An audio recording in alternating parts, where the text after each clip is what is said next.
Bonjour et bienvenue sur le site du Courrier de l'Atlas. Et si notre enfant résistait? Et si notre enfant continuait à pleurer tout le long de la journée? Et si notre enfant refuse d'aller à l'école? Ce qui peut arriver pour certains enfants. Comment faire? Que faire?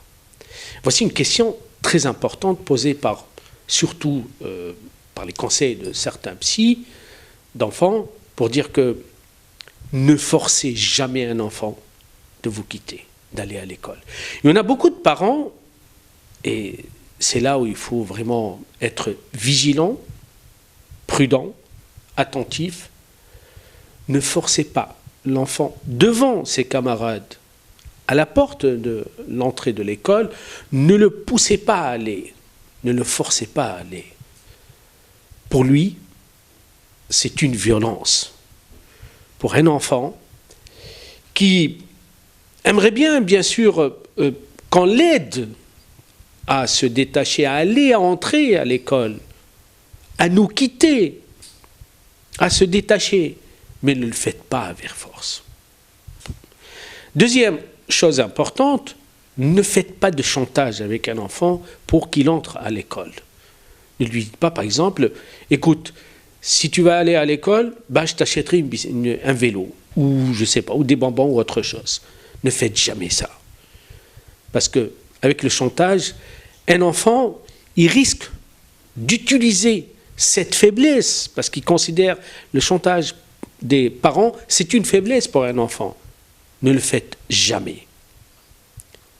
Quoi faire? Quelle est la marge, de manœuvre chez les parents? Moi, je crois que c'est très important.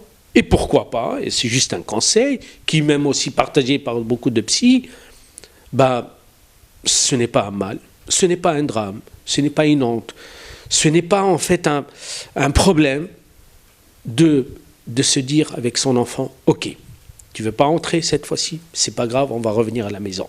Ce n'est pas un problème. Parce que les risques derrière, c'est qu'un enfant, lorsqu'il vous voit partir, le forcer, le laisser, en fait, entre les mains des maîtresses, même s'il y a une sécurité, pour lui, c'est un sentiment d'abandon. Comme s'il voulait vous en débarrasser. Parce qu'il ressent derrière qu'il y a un mal-être, que vous n'avez pas pu résister à sa résistance. Ne faites jamais ça. C'est pas grave. Un jour, 2 jours, parce que nous avons la certitude que dans la tête d'un enfant, ne pas vouloir aller résister, vouloir être avec ses parents, il y a une raison. C'est qu'il n'est pas temps encore, il n'est pas prêt encore à vous quitter.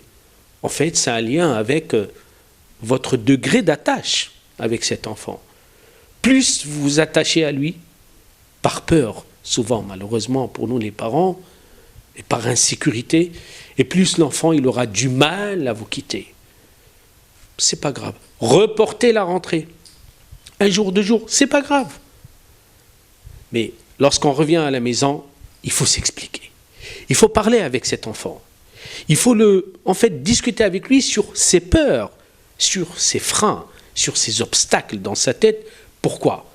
Peut-être vous n'avez pas eu le temps, peut-être vous n'avez pas eu en fait assez de temps pour lui, pour lui dire, écoute, on doit se quitter.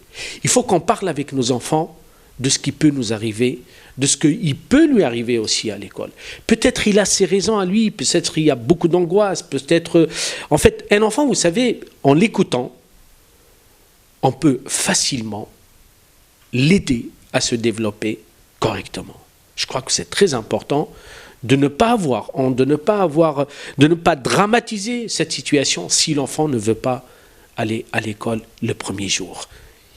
Il ira certainement après. Et comme ça, au moins, vous seriez sûr de l'aider à intégrer l'école, puisque c'est une nouvelle vie qui l'attend. Merci et à la prochaine fois.